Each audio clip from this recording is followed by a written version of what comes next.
Assalamualaikum warahmatullahi wabarakatuh. Salam Om Swastiastu Namo Buddhaya. Salam kebajikan. Sebelumnya perkenalkan, nama saya Rifki Alif Kurniawan.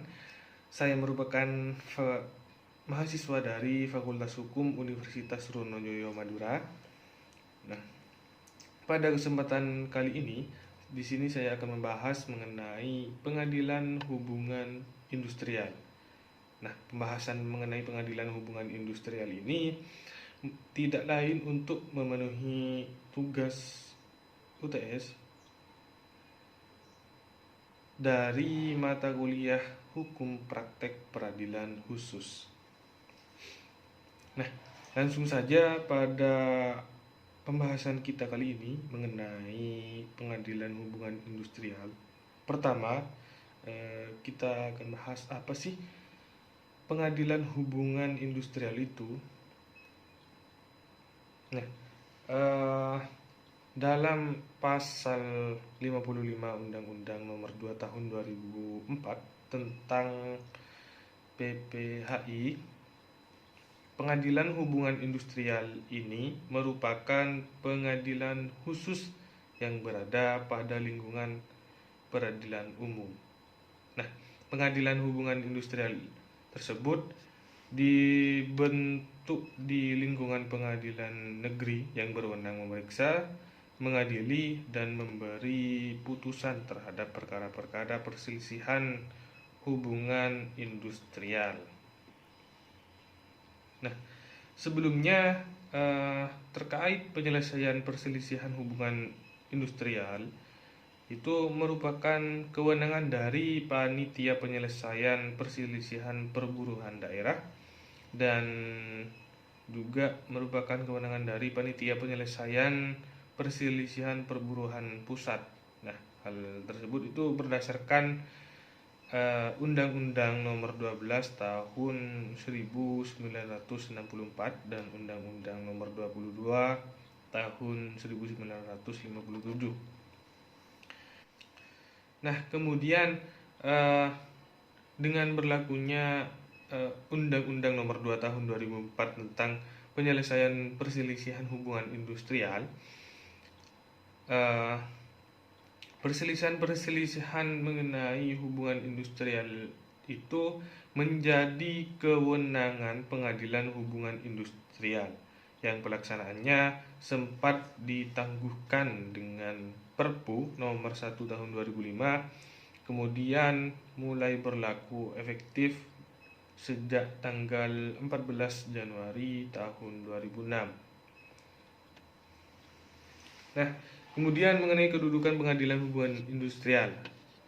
Pengadilan hubungan industrial ini dibentuk pada setiap pengadilan negeri kabupaten atau kota yang berada di setiap ibu kota provinsi yang daerah hukumnya meliputi provinsi yang bersangkutan, dan nantinya di kabupaten atau kota terutama yang padat industri akan dibentuk pengadilan hubungan industrial pada pengadilan negeri setempat. Dan jumlah keseluruhan dari pengadilan hubungan industrial itu sampai saat ini terdapat 33 pengadilan hubungan industrial yang berada di ibu kota provinsi dan 1 pengadilan hubungan industrial di kabupaten atau kota Gresik.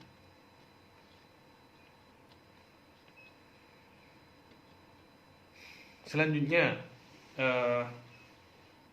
poin-poin yang akan dibahas pada pertemuan kali ini melainkan yang pertama ada hubungan kerja, kedua perselisihan hubungan industrial, kemudian yang ketiga prosedur penyelesaian perselisihan hubungan industrial.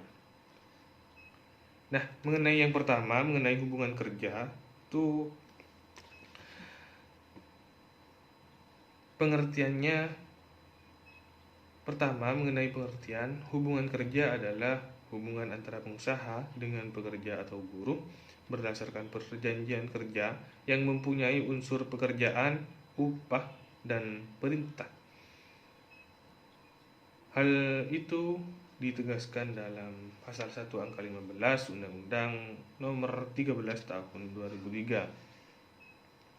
Nah, hubungan kerja sebagai bentuk hubungan hukum lahir setelah adanya perjanjian kerja antara pekerja dengan buruh. Antara pekerja atau buruh dengan pengusaha yang memiliki kantor di mana pekerja atau buruh itu bekerja. Kemudian yang kedua, poin pembahasan yang kedua mengenai perselisihan hubungan industrial. Nah, pada poin ini terdapat perbedaan pendapat yang mengakibatkan pertentangan antara pengusaha atau gabungan pengusaha dengan pekerja atau buruh, atau serikat pekerja atau serikat buruh, karena adanya perselisihan mengenai hak, perselisihan mengenai kepentingan, perselisihan pemutusan hubungan kerja, dan juga mengenai perselisihan antar serikat pekerja atau serikat buruh dalam suatu perusahaan. Kemudian dalam perselisihan hubungan industrial ini memiliki subjek hukum, yang mana subjek hukum dari perselisihan hubungan industrial ini terdapat 3 subjek hukum. Yang pertama itu ada pengusaha, kemudian yang kedua ada pekerja atau buruh, dan yang terakhir, yang ketiga itu ada serikat pekerja ataupun serikat buruh. Nah, kita bahas yang pertama mengenai pengusaha. Pengusaha ini dalam pasal 1 angka 6 Undang-Undang Nomor 2 Tahun 2004 tentang PPHI, pengusaha merupakan orang perseorangan, persekutuan, atau badan hukum yang menjalankan suatu perusahaan milik sendiri. Kemudian yang B, orang perseorangan, persekutuan, atau badan hukum yang secara berdiri sendiri menjalankan perusahaan bukan miliknya. Kemudian yang C, orang perseorangan, persekutuan, atau badan hukum yang berada di Indonesia mewakili perusahaan sebagaimana dimaksud huruf A dan B berkedudukan di luar wilayah Indonesia. Itu mengenai subjek hukum yang pertama, yakni pengusaha. Dari pengertian pengusaha tadi, yang mana menjalankan perusahaannya milik sendiri atau milik orang lain. Nah, mengenai perusahaan sendiri itu setiap bentuk usaha yang berbadan hukum atau tidak, milik orang perseorangan, milik persekutuan, atau milik badan hukum, baik milik swasta maupun milik negara, yang mempekerjakan pekerja atau buruh dengan membayar upah atau imbalan dalam bentuk lain. Kemudian yang B mengenai perusahaan, usaha-usaha sosial dan usaha-usaha lain yang mempunyai pengurus dan mempekerjakan orang lain dengan membayar upah atau imbalan dalam bentuk lain. Nah, hal tersebut mengenai perusahaan itu ditegaskan dalam pasal 1 angka 7 Undang-Undang Nomor 2 Tahun 2004 tentang PPHI. Kemudian mengenai subjek hukum dari perselisihan hubungan industrial ini ada pekerja atau buruh. Nah, pekerja atau buruh ini dalam pasal 1 angka 9 Undang-Undang Nomor 2 Tahun 2004 tentang PPHI, pekerja atau buruh adalah setiap orang yang bekerja dengan menerima upah atau imbalan dalam bentuk lain. Itu mengenai pekerja atau buruh.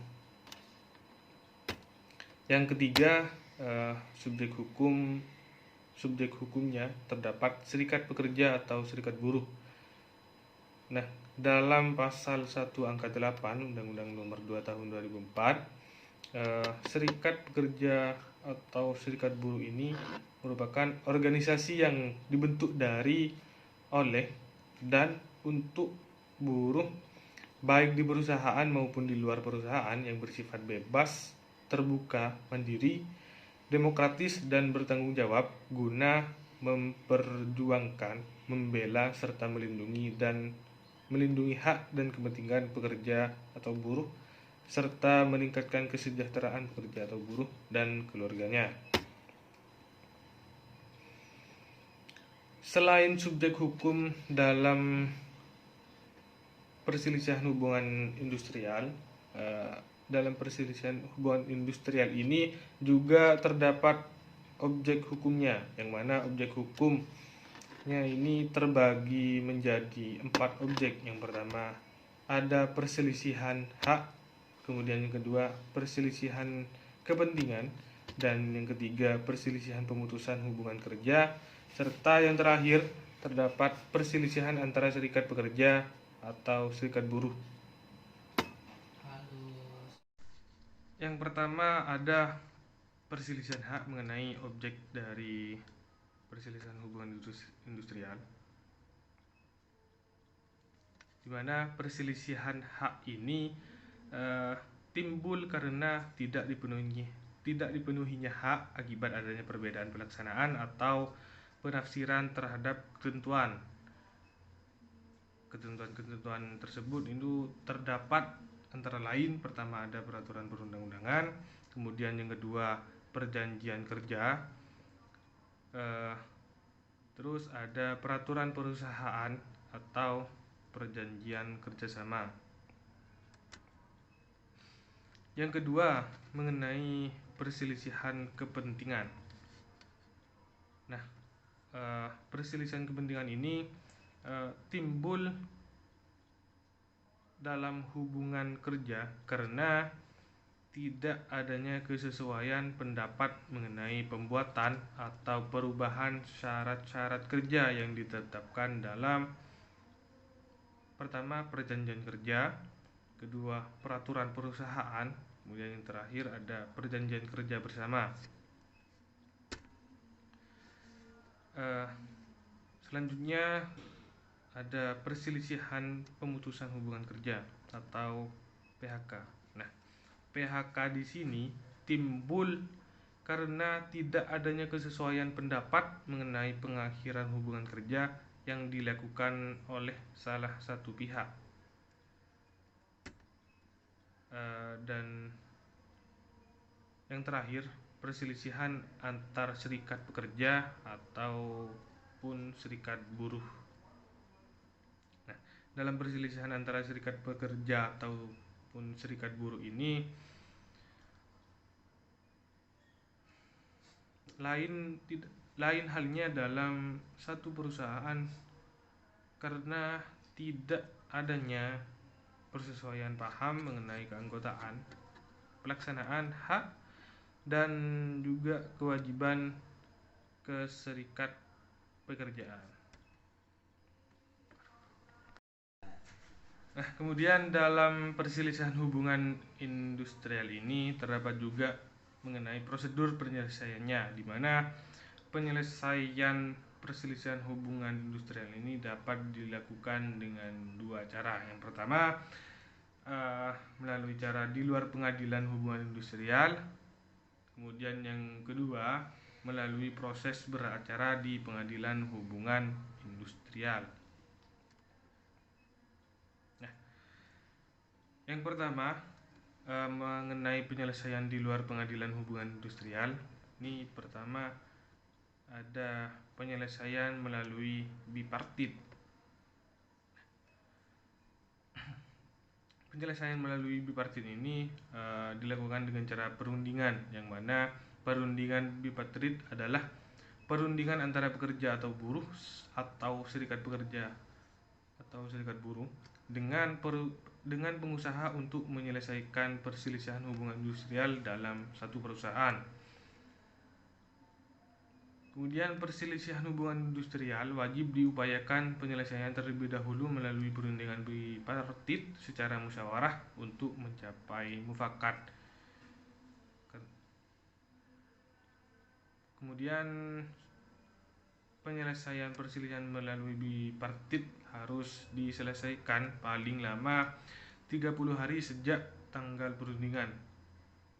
Dan apabila dalam jangka waktu 30 hari tersebut salah satu pihak menolak untuk diajak berunding atau telah dilakukan perundingan tetapi tidak mencapai kesepakatan, maka perundingan bipartit dianggap gagal.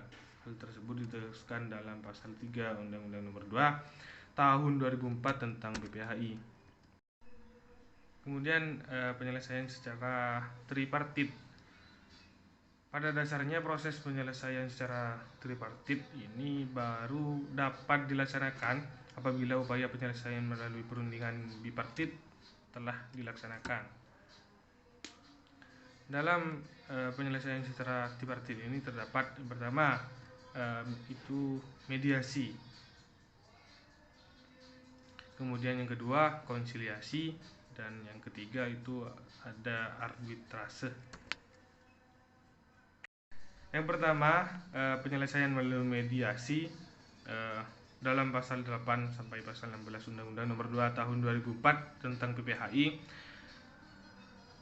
Penyelesaian perselisihan melalui mediasi dilakukan oleh mediator hubungan industrial yang berada di setiap instansi yang bertanggung jawab di bidang ketenagakerjaan kabupaten atau kota.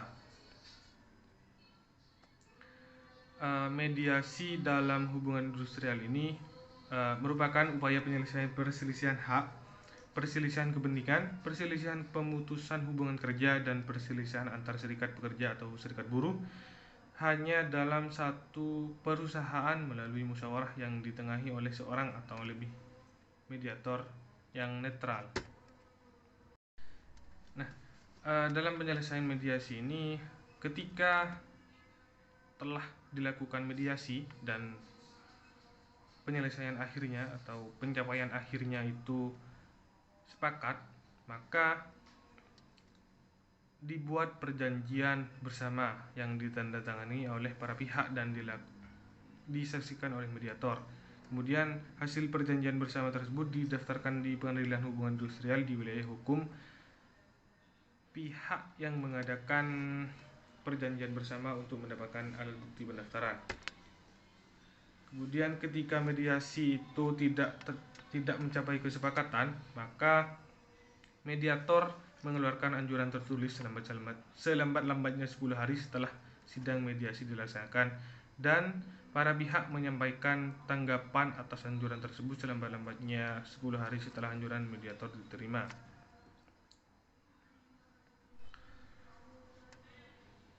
Selanjutnya penyelesaian melalui konsiliasi.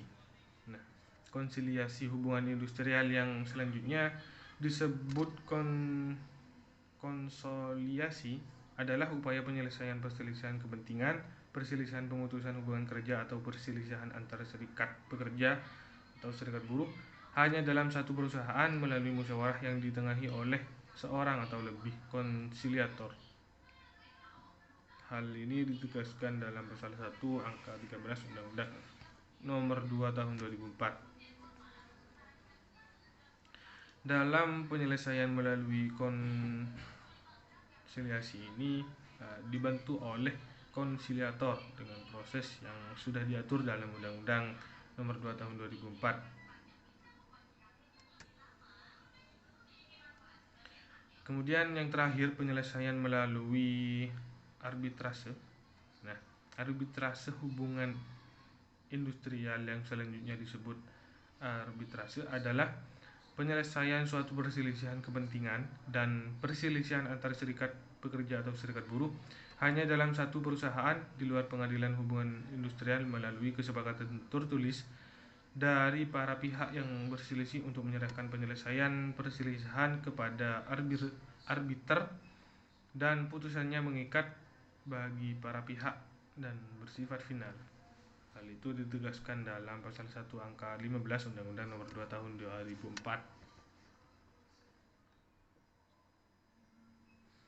Kemudian penyelesaian perselisihan hubungan industrial melalui pengadilan hubungan industrial. Hukum acara pada pengadilan hubungan industrial. Hukum acara yang berlaku pada pengadilan hubungan industrial adalah hukum acara perdata yang berlaku pada pengadilan dalam lingkungan peradilan umum, kecuali yang diatur secara khusus dalam Undang-Undang Nomor 2 Tahun 2004 tentang penyelesaian perselisihan hubungan industrial.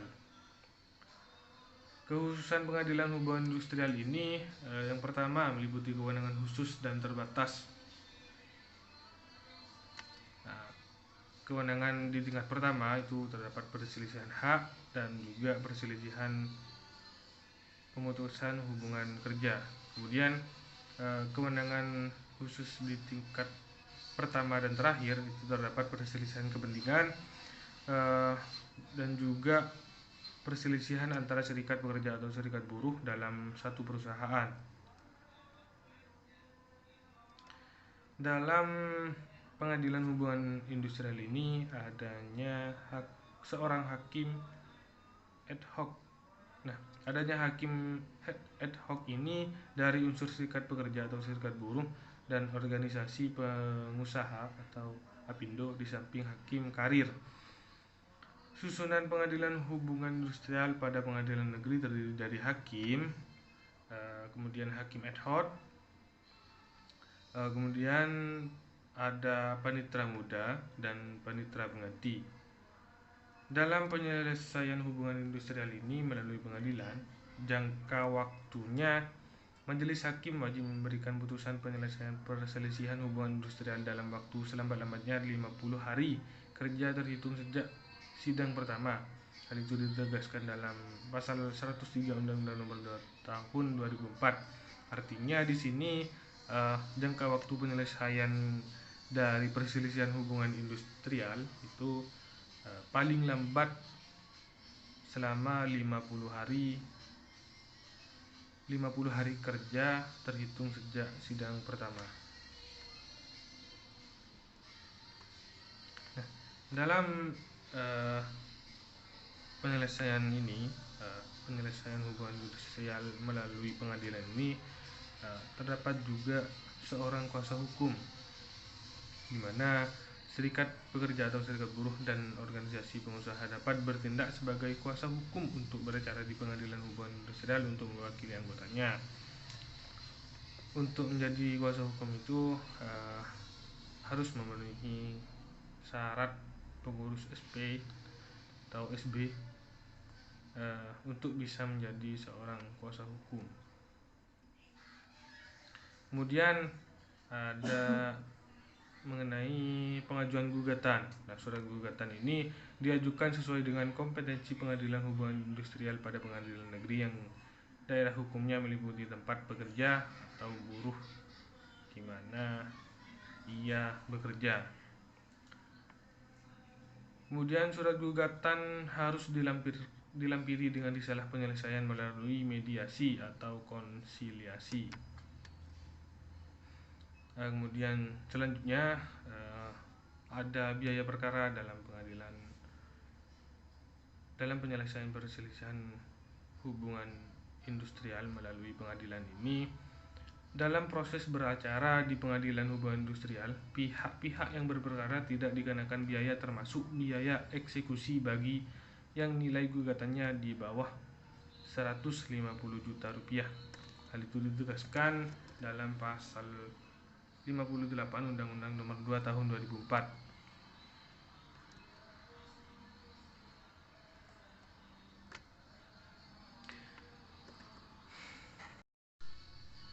Nah, mungkin itu saja mengenai penjelasan dari pembahasan kita kali ini mengenai pengadilan hubungan industrial. Nah, kurang lebihnya mohon maaf. Wabillahi taufiq wal hidayah. Assalamualaikum warahmatullahi wabarakatuh. Terima kasih dan sampai jumpa.